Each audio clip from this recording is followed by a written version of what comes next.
Hello, Waylighters. I'm Renee, and I am here to take a look at Barbault's basket. The four largest planets, the big generational planets, are coming into particular alignments where they have conversations with each other that present opportunities. And sometimes those opportunities take the form of clashes. So, for example, well, actually, let me back up and say the four planets. So we have Pluto in Aquarius, we have Uranus in Gemini, we have Jupiter in Leo, and we have Neptune in Aries. So these planets often have very different perspectives, and they're now in signs that also have different perspectives. Um, Jupiter is actually the planet that is forming what they call the handle of the basket. And Jupiter in Leo is going to be in opposition at times to Pluto in Aquarius. And actually, this is an influence that we're going to be having for a while because that is where the north and south node will soon be shifting to. So the north node is where we are headed. It is the part of the chart that where we're being grown, basically. It's where our future lies. And the south node is where we have already mastered the lessons. And so where the challenge is to take the lessons that we have learned, the gifts that we have grown, and to apply that to moving into the future. So we have Pluto in the sign of Aquarius, who values the collective, and Jupiter in the sign of the individual in Leo. Now, just to be clear, Aquarius really values the individual, but it's about individual freedom. And the individual path has to be in harness to or service to the larger collective. So Aquarius looks after the collective. Uranus in Gemini is really bringing about a focus on technology. And Uranus is the planet that often brings surprise. It's associated with the Tower card in tarot. So this can be something that comes out of the blue and just blows up and disrupts everything. Definitely known for disruption. And now, of course, as I said, in the sign of technology. And I will also point out it is the sign of the Lover's card. So it is the mirrored image of yourself.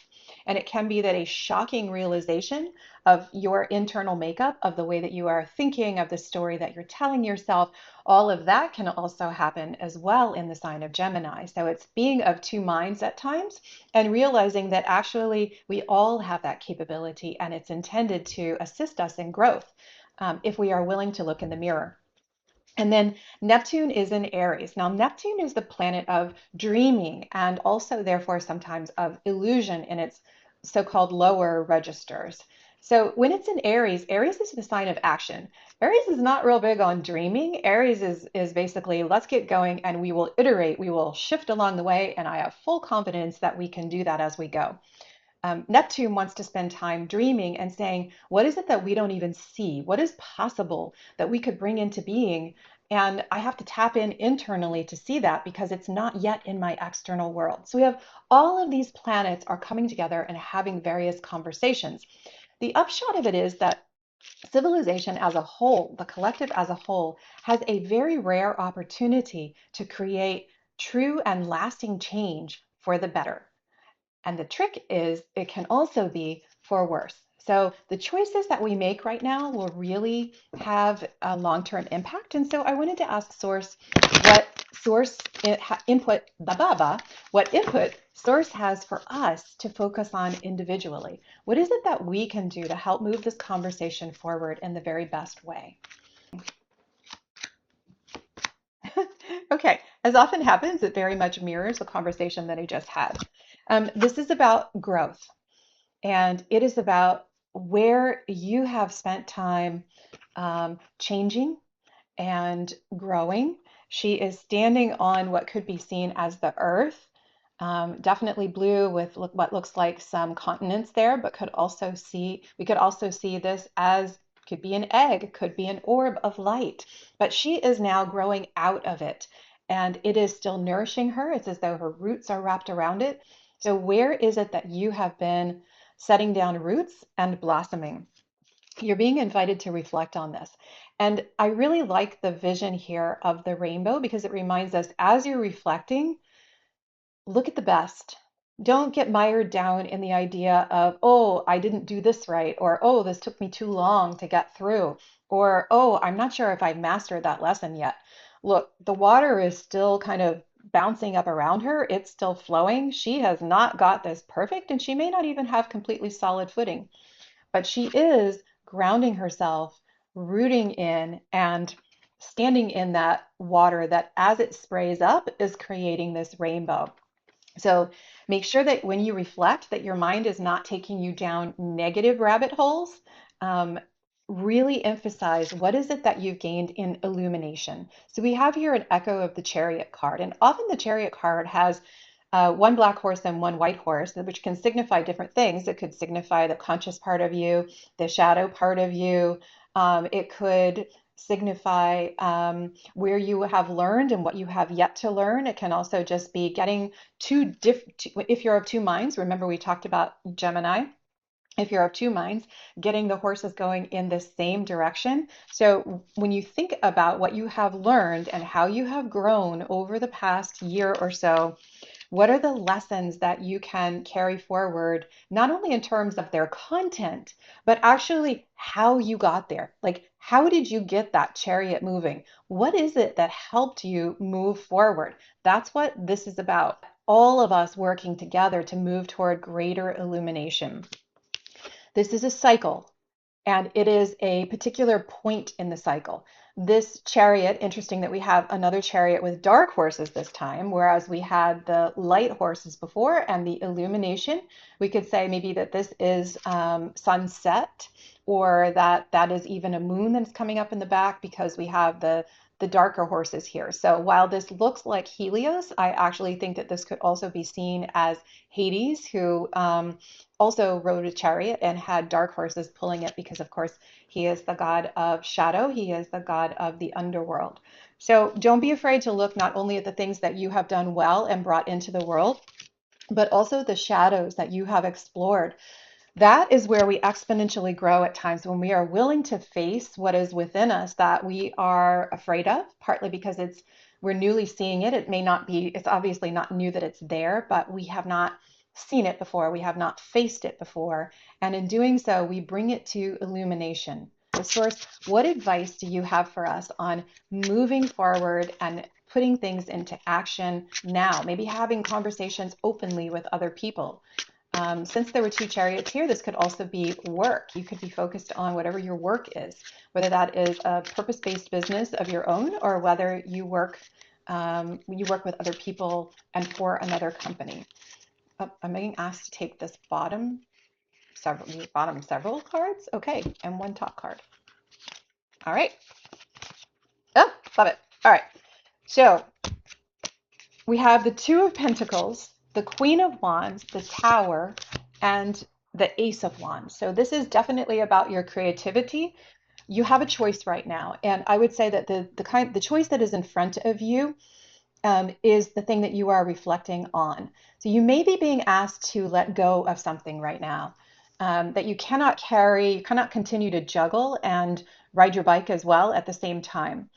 The Queen of Wands is also coming forward, and she is about confidence and charisma. So, what is it that gives you energy, that gets you moving, that you feel like you're riding a bike? You're not only walking or traveling more slowly, but you are moving faster. You might not be in a chariot, but you're on that bicycle. And where are you juggling? What is it that maybe you need to put down in order to be able to be a leader? Because the Queen of Wands, she is the leader through imagination, through her ability to inspire other people. What is it that you do that is inspirational? Because that inspiration may cause a sudden leap forward. It may cause it may blow up it may go viral, so to speak, on social media.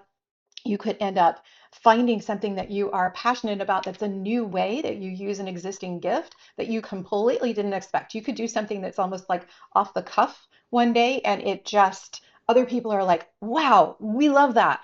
We want to see more of that. We want to do more of that. We want to be part of that, because it's a great tower. And I know that because Source brought through the Ace of Wands. This is the flowering, the blossoming of creativity. And, if we look back at Barbault's basket and we say, okay, this is about the individual, in service to the collective. That's that Jupiter and Pluto toggling back and forth, right? Leo is about creativity, and Jupiter in Leo is going to make that big.